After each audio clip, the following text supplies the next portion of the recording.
विपक्ष थोड़ी सरकार में है। एनडीए सरकार में तो एनडीए सरकार को जवाब देना चाहिए। जिस तरह की चीजों पे सवाल खड़े हो रहे हैं, जिस तरह से लोगों के मन में भय पैदा हो रहा है, एसआईआर हो या कई ऐसी चीजें हैं, जिस तरह से जो है धर्मनिरपेक्षता पे हमला हो रहा है, आर्टिकल 28, 30 का वोलेशन हो रहा है, 25, 26 का वोलेशन हो रहा है, इसका जवाब सरकार को देना चाहिए। तो सरकार जवाब नहीं देगी तो फिर विरोध प्रदर्शन तो होगा ही। तो लोकतांत्रिक प्रक्रिया है। इसका विकास तो दिख रहा है, वो कागजों पर है या प्रधानमंत्री जी के भाषणों में या मुख्यमंत्री के भाषणों में, बाकी जमीन पे तो नहीं है। जमीन पे होता तो 10-10 हजार रुपए थोड़े देने पड़ते आपको वोट को खरीदने के लिए। ये जो तमाम बीएलओ है, ये इन बीएलओ को शहीद माना जाएगा। और मैं आपकी जानकारी के लिए बता रहा हूँ, उत्तर प्रदेश जितने बीएलओ की जान गई उनमें 99% शेड्यूल कास्ट और बैकवर्ड के बीएलओ हैं, जिनकी जान इस एसआईआर के दबाव में गई है। किसी ने जहर खाया, किसी ने फांसी लगाई, कोई चिट्ठी लिख के मर गया। फतेहपुर की घटना तो बहुत ही दर्दनाक है, जहां एक दिन शादी के एक दिन पहले एक लेखपाल ने अपनी जान दे दी। मैं मोदी योगी की जो उत्तर प्रदेश की सरकार चल रही है, उनसे भी पूछना चाहता हूं कि आप अपने चुनावी घोटाले के लिए लोगों की जान लेने पर क्यों उतारू हैं। हजारों लोग उत्तर प्रदेश में सस्पेंड हो चुके हैं, नोटिस पा चुके हैं, उनके खिलाफ कार्रवाई हुई है, टर्मिनेट हो चुके हैं। तो ये सीधे तौर पे हत्या है उन बीएलओज की, जिनके ऊपर दबाव इतना बनाया गया कि उन्होंने मजबूरी में अपनी जान दे दी।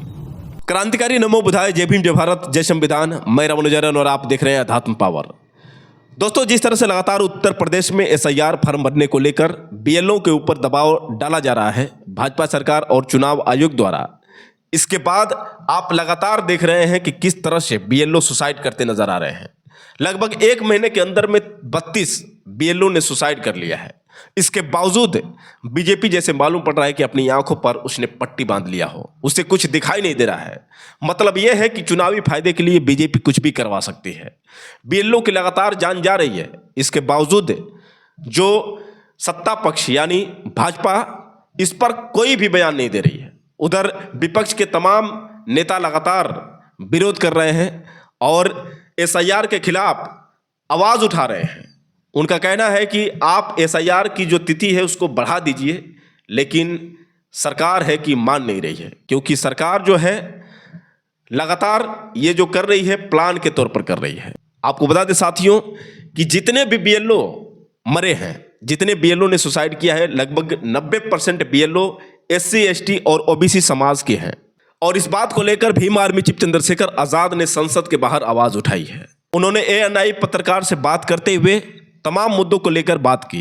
आखिर भीम आर्मी चीफ चंद्रशेखर आजाद ने क्या कहा, भले आप भीम आर्मी चीफ चंद्रशेखर आजाद की वो पूरी बात सुनिए, उसके बाद हम सीधे आपसे बात कर रहे हैं। जनता के मन में सवाल है, उस सवाल का जवाब सरकार को देना चाहिए।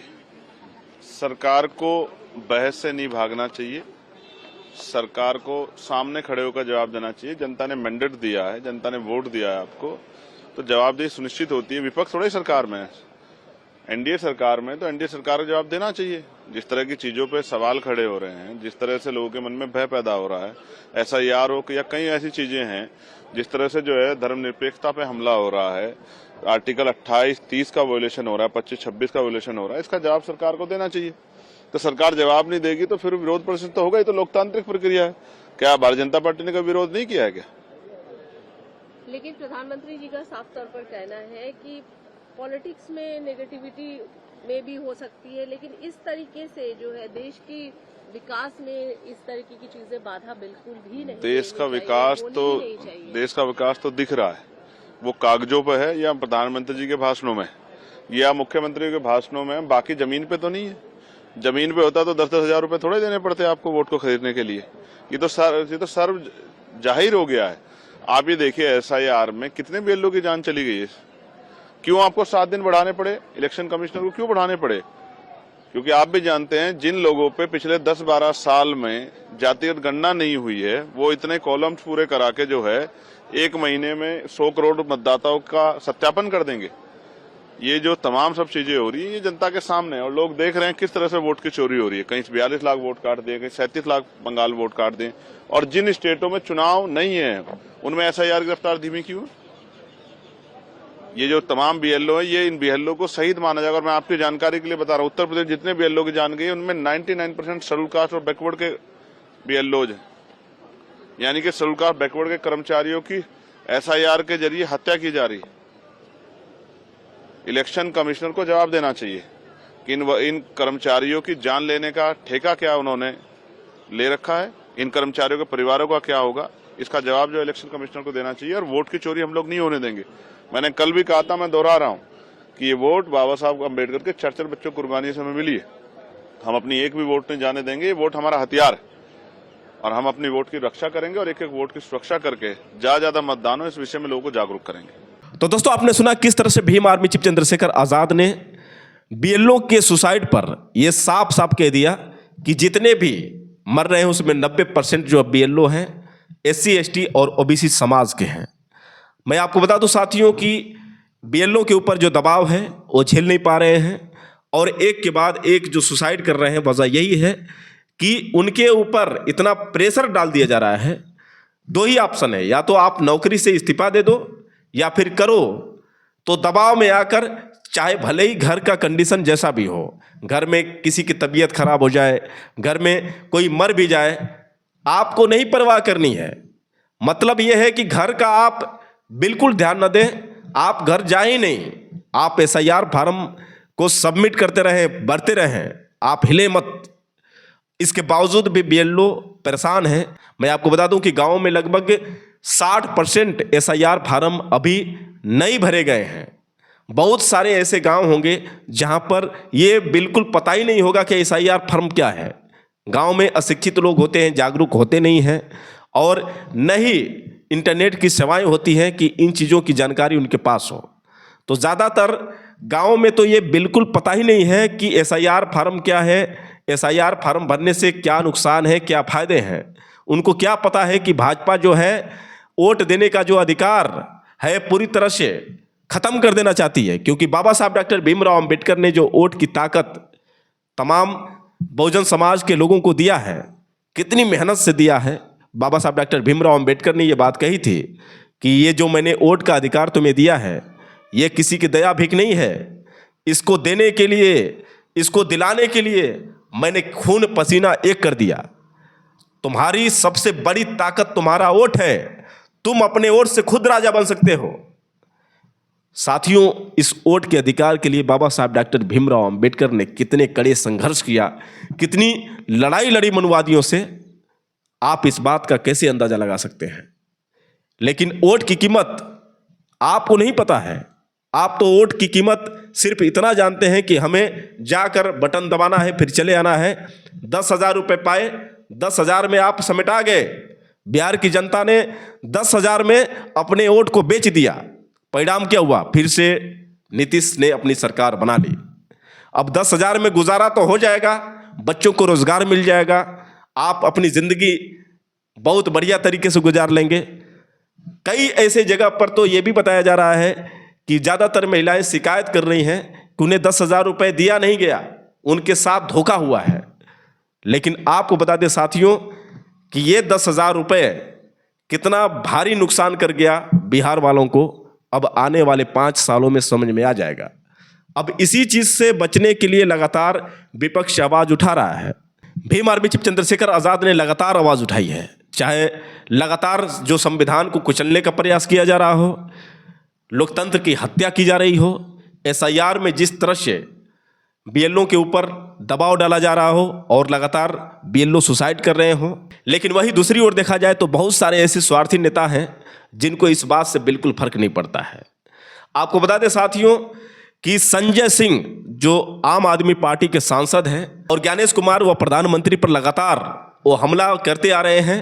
आपको बता दें साथियों कि तमाम जो BLO ने जो सुसाइड किया है और वो अपनी जान गंवा चुके हैं, उन सबकी आत्मा को शांति प्रदान करने के लिए संजय सिंह ने अपने तमाम कार्यकर्ताओं के साथ उन सभी BLO को श्रद्धांजलि दी जो SIR के दबाव में आकर सुसाइड किए।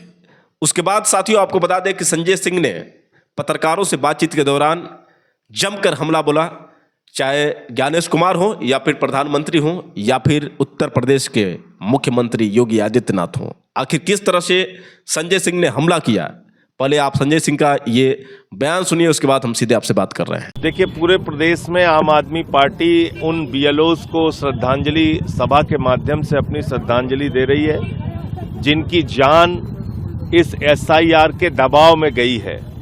किसी ने जहर खाया, किसी ने फांसी लगाई, कोई चिट्ठी लिख के मर गया।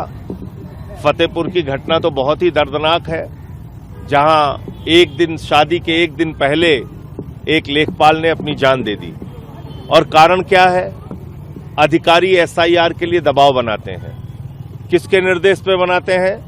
मोदी और ज्ञानेश कुमार का जो गठजोड़ है, जो पूरे देश में चुनावी प्रक्रिया को बर्बाद करना चाहता है, उसके दबाव में बनाते हैं। तो मैं मोदी योगी की जो उत्तर प्रदेश की सरकार चल रही है, उनसे भी पूछना चाहता हूं कि आप अपने चुनावी घोटाले के लिए लोगों की जान लेने पर क्यों उतारू हैं? क्यों उनकी हत्या कर रहे हैं आप? आपने 180 आंगनबाड़ी बर्खास्त कर दिया। पता है कितनी मजबूरी में वो लोग आंगनबाड़ी का काम करती हैं 5,000 6,000 रुपए की नौकरी के लिए। आपने 30 से ज्यादा सफाई कर्मी सस्पेंड कर दिए बनारस में। मोदी जी कुंभ के मेले के बाद पैर धुलेंगे, सफाई कर्मियों का नौटंकी करेंगे, पूरे देश के फ्रंट पेज पे छपवाएंगे अखबार में। और अब आप सफाई कर्मी से कह रहे हैं बीएलओ बनो। सफाई कर्मी का काम छोड़ के आप बीएलओ बनिए, और अगर आपने काम नहीं किया तो उठा के आपको सस्पेंड कर रहे हैं। हजारों लोग उत्तर प्रदेश में सस्पेंड हो चुके हैं, नोटिस पा चुके हैं, उनके खिलाफ कार्रवाई हुई है, टर्मिनेट हो चुके हैं। तो ये सीधे तौर पे हत्या है उन बीएलओज की, जिनके ऊपर दबाव इतना बनाया गया कि उन्होंने मजबूरी में अपनी जान दे दी। तो ज्ञानेश कुमार के खिलाफ हत्या का मुकदमा होना चाहिए, जो बीएलओ इस पूरी एसआईआर की प्रक्रिया में मारे गए हैं, नंबर 1। और उनके परिवारों को, जो बीएलओज मारे गए हैं, उनको 1-1 करोड़ रुपए का मुआवजा और परिवार के लोगों को नौकरी मिलनी चाहिए, नंबर 2। और नंबर 3, ये एसआईआर का चुनावी घोटाला बंद होना चाहिए, क्योंकि अगर ये एसआईआर का चुनावी घोटाला चलता रहा तो पता नहीं अभी और कितनी जानें जाएंगी। लोकतंत्र का तो गला बिल्कुल घोटा जा रहा है, इसमें कहीं कोई संदेह नहीं है। इस चुनावी घोटाले में एक कैटेगरी है सी, मुसलमान हो सी कैटेगरी में जाओ, यादव हो सी कैटेगरी में जाइए, पासी हैं सी कैटेगरी में जाइए, वर्मा है सी कैटेगरी। तो जो टारगेट करके जिन जातियों ने विपक्ष को वोट दिया था, वो बूथ टारगेट करके ऐसे वोटर्स को सी कैटेगरी में रखने का दबाव भारतीय जनता पार्टी की तरफ से बनाया जा रहा है, और जिसके कारण से बहुत सारे लोग वोट से वंचित रह जाएंगे, वोट के अधिकार से वंचित रह जाएंगे। और मेरा अनुमान है कि जैसे 80 लाख बिहार में वोट कटा, तो करीब करीब 2 करोड़ वोट उत्तर प्रदेश में भी ये लोग काटेंगे। तो दोस्तों, आपने सुना किस तरह से संजय सिंह ने तमाम बीएलओ की सुसाइड पर दुख जताया, और यहां तक कि प्रधानमंत्री पर जमकर हमला बोलते हुए उन्होंने कहा कि जरा सोचिए कि यही प्रधानमंत्री जब कुंभ मेला लगता है तो सफाई कर्मचारियों के पैर धोते हैं, अब चुनाव के दौरान सफाई कर्मचारियों पर शोषण कर रहे हैं, जबरदस्ती उनके ऊपर बीएलओ बनाकर दबाव डाल रहे हैं। आंगनबाड़ी की बात करते हुए उन्होंने कैसे कहा कि ज़रा सोचिए कि आंगनबाड़ी की जो तनख्वाह 5-6 हज़ार रुपये होती, किस तरह से मेहनत करके वो नौकरी करते हैं। वैसे लगभग कितने आंगनबाड़ियों को इन्होंने सस्पेंड कर दिया, लगभग 1000 लोगों को सस्पेंड कर दिया गया है और नोटिस आ चुकी है। तो मतलब यहाँ पर साफ है कि या तो इनकी गुलामी करो, नहीं तो सुसाइड कर लो, कुछ भी फर्क पड़ने वाला नहीं है बीजेपी को, और नहीं चुनाव आयोग ज्ञानेश कुमार को फर्क पड़ने वाला है। जनता मरे या जिए, या चाहे कितनी परेशानियां क्यों न झेलनी पड़े, कोई फर्क पड़ने वाला नहीं है बीजेपी को। बीजेपी को सिर्फ सत्ता चाहिए, बीजेपी को सिर्फ आपका वोट बैंक चाहिए, और आप वोट दें या न दें, उन सब ने प्लान तैयार कर लिया है। जैसे कि किस तरह से संजय सिंह ने बताया कि जितने भी मुस्लिम समाज के लोग हैं, यादव समाज के लोग हैं, पासी समाज के लोग हैं, इनको एक कैटेगरी में छांटा जा रहा है और इन सबको वोट से वंचित कर दिया जाएगा, क्योंकि जिस तरह से 80 लाख बिहार में वोट कटे, उम्मीद है कि 2 करोड़ से वोट कम नहीं कटेंगे उत्तर प्रदेश में। अब संजय सिंह का ये अनुमान कितना सटीक बैठेगा ये तो देखने वाली बात होगी, लेकिन जिस तरह से उत्तर प्रदेश में एसआईआर फार्म भरने का जो दबाव बीएलओ के ऊपर पड़ रहा है और केवल 4 दिसंबर तक का जो समय दिया गया है, ये असंभव लग रहा है, क्योंकि मैंने बताया कि 60% ऐसे लोग हैं जिनको पता ही नहीं है कि SIR फार्म क्या होता है। SIR फार्म नहीं भरेंगे तो क्या होने वाला है। तो आप इसी बात से अंदाजा लगा सकते हैं कि कितने लोगों का वोट कट जाएगा। और वोट की ताकत क्या है ये तो सिर्फ बीजेपी को पता है, क्योंकि यही वोट के कारण वो किस तरह से देश पर राज कर रहे हैं। ये गरीब जनता को क्या पता है कि वोट क्या मायने रखती है। उन्हें तो भैया 5 किलो राशन से मतलब है, उन्हें तो एक दारू की बोतल से मतलब है, उन्हें 5-10 हजार रुपए से मतलब है। वोट देने का अधिकार भले ही बीजेपी क्यों न छीन ले, क्या फर्क पड़ता है अशिक्षित और असमझदार लोगों के लिए जो एक दारू पर वोट बेच देते हैं। अब समझ में तब आएगा जब इनके हाथ से नागरिकता छीन जाएगी, जब इनके हाथ से वोट का अधिकार छीन लिया जाएगा, तब इनको समझ में आएगा। अभी वक्त है तो समझ नहीं पा रहे हैं, तो नहीं समझेंगे तो क्या करेंगे, गुलामी करिए या तो इस देश से छोड़कर भागिए किसी और देश में। जब नागरिकता नहीं रहेगी तो क्या करेंगे आप देश में रहकर। तो आपको तो इस बात का बिल्कुल ख्याल नहीं है। आप चंद रुपयों के लिए, दारू के लिए, 1 किलो मुर्गा और साड़ी, तरह तरह के लोभ और लालच में आकर आप अपना वोट बेच दीजिए। और 10,000 रुपये ऐसे ही अगर उत्तर प्रदेश सरकार महिलाओं को दे दे तो फिर महिलाएं भी ये समझ नहीं पाएंगी कि हमारे साथ क्या होने वाला है। क्योंकि उत्तर प्रदेश की महिलाएं भी इंतज़ार कर रही हैं कि जिस तरह से नीतीश चाचा ने 10,000 रुपये महिलाओं को दिया, उस तरह से योगी सरकार भी हमें 10,000 रुपये देगी। बहुत सारी महिलाएं इंतज़ार कर रही होंगी। और जितने बड़े बुजुर्ग लोग हैं वो भी इस समय बीजेपी सरकार से कहीं ना कहीं खुश हैं, क्योंकि उनको लगता है कि हमें पेंशन मिल रहा है, हमें 5 किलो राशन मिल रहा है, ये सरकार बहुत सारी सुविधाएं दे रही हैं। लेकिन उन्हें इस बात की बिल्कुल फिक्र नहीं है कि जो उन्होंने 10 लाख रुपए लगाकर अपने बच्चों को पढ़ाया लिखाया है, वो बच्चे आज बेरोजगार घूम रहे हैं। 5-10 हज़ार की नौकरी नहीं मिल पा रही है, धक्के मुक्के खा रहे हैं। ट्रेनों में 10 लोग जाते हैं तो 2 लोग नौकरी पाते हैं, तो 8 लोग घर वापस आ जाते हैं। इससे कुछ भी फर्क नहीं पड़ रहा है। उन्हें तो बस 5 किलो राशन की ज़रूरत है, उन्हें 5-10 हज़ार रुपये की ज़रूरत है और एक दारू की बोतल की ज़रूरत है। तो आप समझदार हैं या फिर मूर्ख हैं, ये तो आपको ही तय करना होगा। क्योंकि आप वोट दें या न दें, बीजेपी सरकार ने व्यवस्था कर ली है। ईवीएम में किस तरह से घोटाला हुआ आपने बिहार चुनाव में देखा। और ऐसे ही विपक्ष चिल्लाते रहें, आवाज़ उठाते रहें, आप वोट दो या ना दो, सरकार तो इनकी बनी जानी है। वोट जो देने वाले हैं उनका नाम रहेगा, वोट जो बीजेपी को नहीं देंगे उनका सीधा पत्ता साफ हो जाएगा। खासतौर से जो टारगेट किए जा रहे हैं, जैसा कि भीम आर्मी चीफ चंद्रशेखर आज़ाद ने बताया कि SC/ST समाज के लोगों पर और OBC समाज के लोगों पर। तो SC/ST समाज के और OBC समाज के लोगों सावधान हो जाओ, क्योंकि अब क्रांति का समय आ चुका है। इस तरह से इनके भरोसे रहोगे तो कुछ भी मिलने वाला नहीं है। बाद में वही होगा कि अब पछताए क्या जब चिड़िया चुग गई खेत। जब चिड़िया खेत चुग जाएगी तो फिर पछताने से क्या फायदा है। जब आपके हाथ से वोट देने का अधिकार छिन जाएगा, आपके हाथ से नागरिकता छिन जाएगी, तो फिर आप क्या करेंगे, कहाँ भटकेंगे। और इसी तरह से ये आपको गुलाम बनाकर या तो इसी तरह से सताते रहेंगे, नहीं तो देश से बाहर निकालकर फेंक देंगे। अब समझना आपको है कि देश में रहना है तो संविधान को जीवित रखना जरूरी है, अपने वोट बैंक को जीवित रखने की जरूरत है और अपने अधिकारों को सुरक्षित रखने की जरूरत है। वैसे दोस्तों, अब आपके ऊपर डिपेंड करता है कि आप किस दिशा में चलते हैं। आप 5 किलो राशन में बिक जाएंगे, दारू की बोतल पर बिक जाएंगे, या फिर आप अपने अधिकार को लेकर टिक जाएंगे। टिकना है कि बिकना है, डिसीजन आपके हाथ में है। वैसे दोस्तों, मेरा सुझाव कैसा लगा आप लोगों को, आप लोग कमेंट करके बताएं, और हो सके तो इस वीडियो को ज़्यादा से ज़्यादा शेयर करें। फिर मिलेंगे अगले वीडियो के साथ, तब तक के लिए क्रांतिकारी नमो बुद्धाय, जय भीम।